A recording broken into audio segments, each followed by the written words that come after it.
রবিবাবু, আমি তোমাদের সেই সাধারণ মেয়ে। তুমি যে আমাকে নিয়ে অনেক লিখেছ, সাধারণ মেয়েদের দুঃখে ভরা কিস্সা, কবিতা।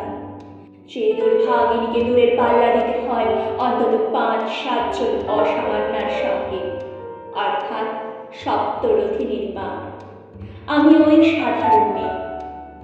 তোমার কবিতা আর গল্পগুচ্ছে পাতায় পাতায়, শিলাইদহের ঘাটে, গ্রামের উঠোনে আমার কথাই তো ছড়িয়ে রয়েছে। অনেক লিখেছ, কিন্তু তোমরা কেউই আমাকে জিতিয়ে দিতে পারোনি তখন। ইতিমধ্যে কেটে গেছে ৭৬ বছর। দুঃখ মন্থন করে তীরে এসে উঠেছি তোমার সাধারণ মেয়ে।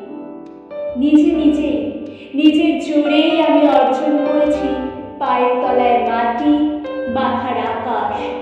কয়েক হাজার মেয়ে সাধারণ ছড়িয়ে পড়েছি নিউজরুমের করিডরে আর কম্পিউটারে, বিশ্ববিদ্যালয়ে, স্কুলে, কলেজে, ছেলে মেয়েদের স্কুল সিলেবাসে, রান্নার টেবিলে, হারমোনিয়াম থেকে হরগট পর্যন্ত অনায়াস চলাফেরা এখন আমার।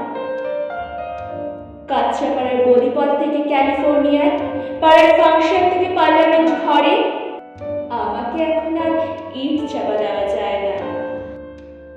এক মুঠো আমলকি এই পৃথিবীকে এখন নিজেই আমি জিতে নিতে পারি।